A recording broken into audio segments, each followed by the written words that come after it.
شوف يا اخي، سبحان الله، كل اللي كنت قايل لكم عليه هيحصل حصل. ده مش مخاوي ولا حاجه، مش بشوف المستقبل ولا حاجه، لا. استغفر الله يعني. ده كلها تحليلات مني. يعني انتوا عارفين ان انا بحب السياسه اصلا، فانا بالتالي انا متابع السياسه من زمان. يعني كانت الناس اللي في سني بتتفرج على كرتون، وانا كنت ببقى قاعد قدام القنوات الاخباريه وكده وبتابع الدنيا فيها ايه. يعني ده من صغري وانا بحب السياسه. انا عارف ترامب وعارف بايدن وعارف امريكا وعارف كل حاجه، فبالتالي حللت ايه اللي هيحصل. يعني القرارات اللي اخدها بايدن ولما فتح الحدود قلت لكم اللي هيحصل. قلت لكم ده هيدخل ناس، هيدخل بلاوي، ناس بقى هربانه من سجون وتجار مخدرات ومتحرشين وقتالين قتل، كل دول هيخشوا. العاطل على الباطل هيخش، وناس عليها احكام مش عارف فين فبيهرب هيخش امريكا.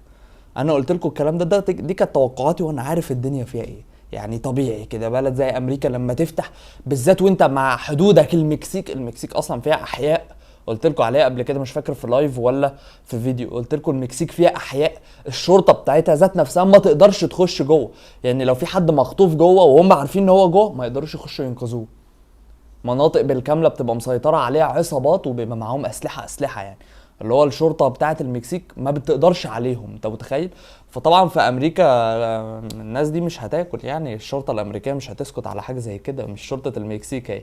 فانا قلت لكم الناس دي هتخش باسلحتهم وبتجارتهم المخدرات وكل حاجه بيتاجروا فيها الليجل هيخشوا بيها، ودخلوا فعلا بيها الليجل يعني غير قانوني.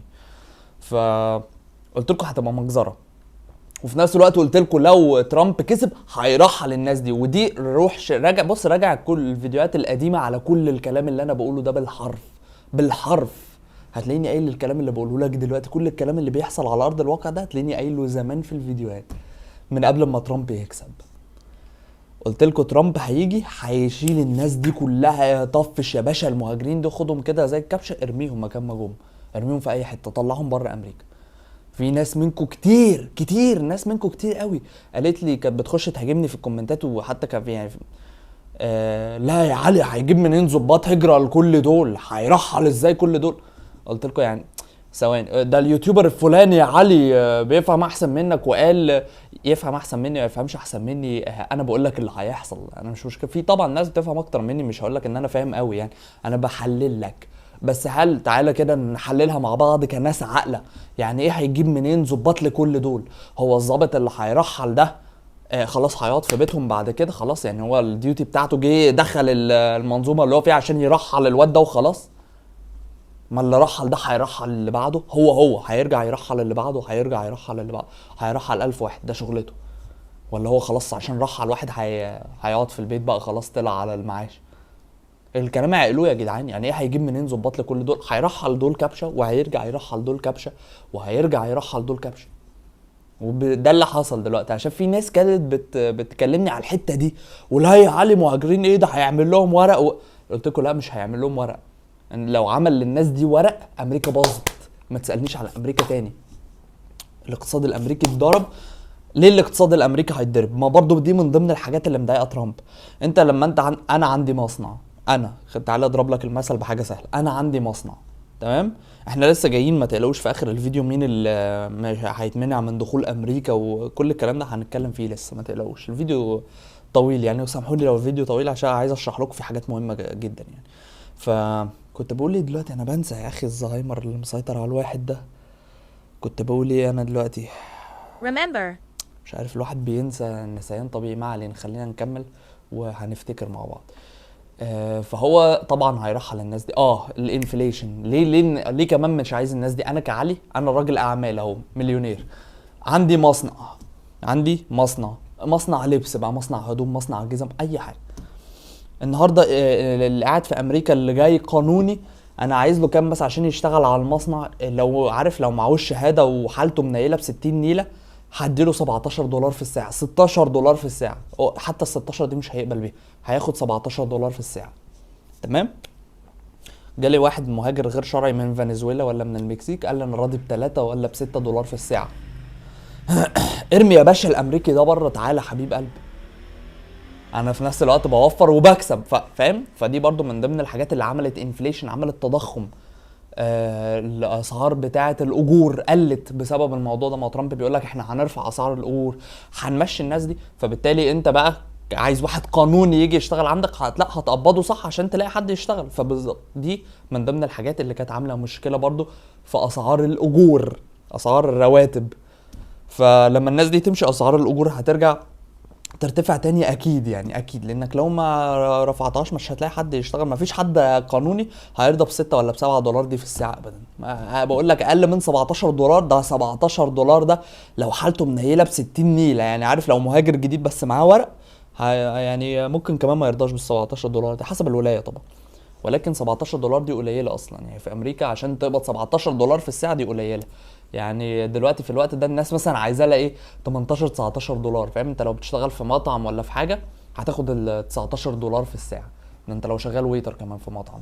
فبس انما الناس دي دخلت بتشتغل في المصانع. ده في مصنع دخلوا القوات بتاع ترامب، عامل قوات اسمهم الايس، هو انشأ الفرقه دي اسمها فرقه ايس. الفرقه دي مختصه ان هي تخش تجيب المهاجرين الغير شرعيين من الولايات. الناس دي جايه من واشنطن، اوكي؟ دي قوات فيدراليه، قوات خاصه فيدراليه، شرطه يعني مش جيش.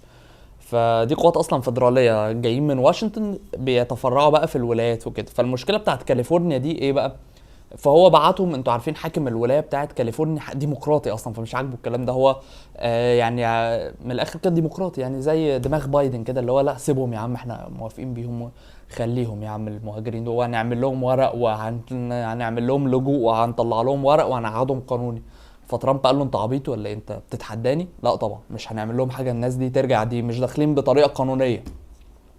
عشان الناس اللي كانت بتقول لي علي انا عايز اروح بطريقه غير قانونيه اعمل ايه، احجز على المكسيك، وانا كنت بقول لهم لا، فبيفتكرني ان انا مش عايز له الخير بقى وكده. قلت له يا ابني هتترحل في يوم من الايام يا علي، اليوتيوبر الفلاني قال مش هترحل، مش عارف ايه، الناس كلها بتقول لك نط من على الحدود، ما فيش ترحيل، هيرحل ازاي كل الناس دي؟ انا قلت لك اللي عندي، كنت بقول لهم كده، انا قلت لك اللي عندي وما تقول لي ايه، مش عايز اعرف اذا كنت رحت ولا لا، يعني انا اخبارك مش عايز اعرفها حتى. فانا قلت لك اللي انا شايفه، يعني فاهم؟ من الخبره، اصل انا عارف ترامب، انا حضرت ترامب في 2016 كله، يعني انا عارف ترامب دماغه شغاله ازاي. فالقوات دي نزلت كاليفورنيا بيلموا بقى في الناس دي، اوكي؟ فقبضوا في مصنع واحد، قبضوا على 45 واحد شغال بطريقه غير قانونيه وعايزين يرحلوهم. فالشعب قال لك لا، انت هترحلوا الناس دي؟ لا طبعا. وطبعا مع حاكم الولايه قال لهم لا ومش عارف ايه. ترامب قال لهم ما تتدخلش انت واركن بقى، انا هلم الناس دي بالعافيه وهرميهم بره. فحصلت بقى المجازر ده، الشعب مش عاجبه، دخلوا الاوتيل قعدوا. قوات الايس دي يعني الحته اللي هم كانوا قاعدين فيها، دخلت بقى الناس بقى بتضرب عليهم وبيحدفوا على بعض طوب، ودول يضربوهم بقنابل الغاز. قام عمل ايه بقى حاكم ولايه كاليفورنيا؟ قال لشرطه الولايه اللي هم الشرطه بتاعه لوس انجلوس او كاليفورنيا يعني بمعنى اصح، قال لهم ما تتدخلوش، سيبوا الشعب يستفي مع، سيبوا الشعب يولع في القوات دي. فطبعا ترامب عايز بيتهمه يعني ان هو انت ده فساد. فطبعا ده ما عجبش ترامب، قال له انت فاسد، انت كده حاكم فاسد يعني. فعايز يعتقله، عايز الحاكم ده عايز يعتقله هو وعمدة المدينة اللي هي الست السمرة دي عشان يعني ان هم فاسدين وكده، يعني ان هم وقفوا الشرطة وسابوا كل المهزلة دي تحصل يعني. فهو ترامب عايز يودي الجيش بقى، اوكي؟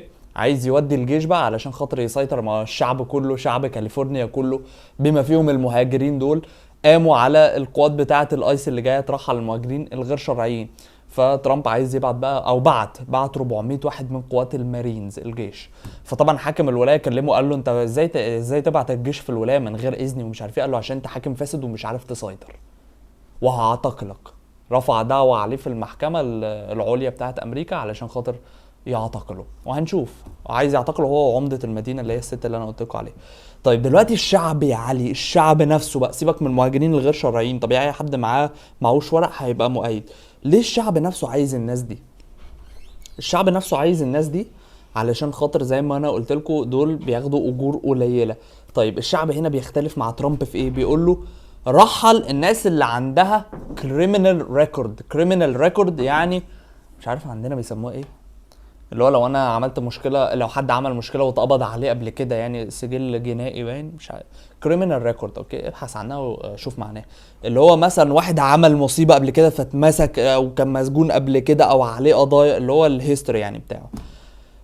فقال الناس اللي بقى الزيرو اللي هم ما اتسجنوش قبل كده وما عليهمش كريمنال ريكورد، دول سيبهم زي ما هم بترحلهم ليه؟ انت رحل بس الناس اللي هم القتالين القتلة المتحرشين اللي مش عارف ايه الناس دي. وفي ناس منهم خدوا بالكم، في ناس كتير قوي عملت قضايا باشعة، قتل واغتصاب اطفال. في ناس من المهاجرين دول عملوا يعني هم مشهورين بالحاجات دي، هم بيخشوا يعملوا كده في امريكا. فطبعا ده مش هيرضي ترامب خالص يعني، وما يرضيش حد. انا ذات نفسي انا مش موافق ان الناس دي تقعد. بس لو هتسالني انت بقى يا علي ايه رايك، هقول لك انا رايي. انا يعني ما مش عارف اوزنها بصراحه، ولكن هو طبعا اللي ترامب بيقوله صح يعني. ما ممكن واحد ما يبقاش عليه كريمنال ريكورد، ما يبقى عامل مصايب ومش ممسوك هربان يعني، فيبقى هربان. ولكن في ناس عرب كتير قوي دخلوا بالحكايه دي على فكره، وناس برضو ما عندهاش كريمنال ريكورد وعايز يرحلهم وهيرحلهم. فالموضوع اصبح على الكل يعني، العاطل على الباطل. هو ده الناس متضايقه من ترامب بسبب كده. انت عايز تاخد العاطل على الباطل، خد اللي بيعمل مشاكل بس. فهو ترامب بيقول لك انا لسه هستنى لحد اما اللي مش عامل مشاكل يعمل مصايب. فطبعا مش عاجبه الحكايه دي. بايدن كان عايز يقعد الناس دي ويعمل لهم ورق، كان يقدموا لجوء ويعمل لهم ورق. احنا كنا اتكلمنا قبل كده في الفيديوهات عن اللجوء اللي احنا عاملينها، شرح اللجوء بقى بالظبط. وقلت لكم حاجه مهمه جدا، عشان خاطر تقدم لجوء لازم حاجتين: تبقى على الاراضي الامريكيه، هم على الاراضي الامريكيه، ولازم تبقى داخل بطريقه غير بطريقه قانونيه. بطريقه قانونيه يعني داخل من المطار من الاخر. فالناس دي طبعا داخله تهريب، فما لهمش حق اصلا. انت مش داخل قانوني عشان تقدم لجوء. بايدن قال لك مشيها لهم عشان عددهم. جه ترامب لغى كل ده وخد القضايا اللجوء بتاعهم قطعها 100 حته، وقال لك الناس دي هترجع على بلدها. هو ده اللي حصل بالظبط، عشان كده الناس قامت على ترامب. بالنسبه بقى للعرب، ترامب حط شويه دول منهم السودان، البلاد اللي هي فيها حرب، السودان، ليبيا، ايه تاني، اثيوبيا طبعا، البلاد بقى اللي هي الافريقيه اللي فيها مشاكل دي، حطها كلها على قوائم الممنوعين من دخول امريكا. تمام. السودان، ليبيا، في دوله كمان اليمن. اليمن برضو حاططها من ضمن البلاد اللي هو ممنوع بقى حد خالص يسافر امريكا من البلاد دي تماما يعني. وبس ممكن تعملوا سيرش على القائمه دي وتشوفوها. مصر لا، مصر مش من البلاد دي. لا، هو بس الراجل المصري الحمار اللي عمل الحركه اللي هي بتاع انه معلش في اللفظ يعني، بس هو ما يتقالش عليه غير كده، انه خد ناس كانوا رافعين اعلام اللي هم الناس اللي احنا ما نحبهمش، او الناس اللي في بعض الناس يعني ما بتحبهمش وكده، وحدف عليهم مولوتوف. المولوتوف اللي هو بيبقى في ازاز ده اللي احنا كنا بنعمله واحنا اطفال، اللي هو تحط كباريت وكده وتروح مولع فيه وحادف الازازه فتولع. وده بوظ ناس كتير قوي على فكره، وحرق ناس كتير واذى ناس كتير قوي. فربنا يسامحه، الحركه اللي عملها دي حركه يعني، هو هيترحل يعني، الراجل ده هيترحل. فده الصراحه يستاهل يعني. لو هتسالني انا كعلي، لا ده يستاهل. انا حتى لو انا ما بحبهمش، لكم دينكم ولي دين. الرسول قال كده، لكم دينكم ولي دين. ما اروحش اقتلهم يعني. ما اعرفش، في ناس بتفكر كده وفي ناس بتقول ده جدع ده مش عارف. اصحى يا جماعه، اصحى. مش معنى ان انا ما بحبهمش وهم بيعملوا كده ان انا اروح اعمل للناس دي. الناس دي ما عملتش حاجه، وحتى لو عملوا حاجه انا مين انا علشان انا اروح انفذ انا حاجه زي كده يعني. فاتمنى الناس تبقى متفهمه. مش معنى ان هم احنا ما بنحبهمش ان احنا نقتلهم. يا عم لكم دينكم ولي دين، ما تتعاملش معاه، ما تكلموش. انما تروح تاخد المولوتوف وتولع فيه وفي اطفال صغيره ولعت ومش عارف. هتقول لي يا علي ما هم بيعملوا، ملناش دعوه هم بيعملوا ايه دلوقتي. احنا دلوقتي ملناش دعوه هم بيعملوا ايه، هم ربنا هيحاسبهم. انما احنا نروح احنا نعمل كده. فطبعا يعني الفكر ده غلط خالص يعني. بس دي كده كانت فيديو النهارده. اكتبوا لي بقى في التعليقات لو في اي حاجه. في ناس بتتضايق من شكل المايك اللي انا بحطه كده ده يعني، في ناس تقعد تقول لي علي المايك شكله وحش ومش عارف ايه. فلو انتم متضايقين كده اركب اللي هو المايك السلك التاني، بس انا بحس ان ده صوته احلى يعني. فانتوا شوفوا اللي انتوا شايفينه احسن من وجهه نظركم واكتبوا لي تحت في التعليقات. وبرضه لو في فكره فيديو عايزين نعملها او معلومات معينه عايزين تعرفوها قولوا لي عليها. بس واتمنى حتى لو هتقول لي يعني على معلومات كويسه قول لي اخبار شكل المايك ده ايه والصوت عامل ازاي وكده. بس اشوفكم الفيديو اللي جاي. علي عمرو، السلام عليكم.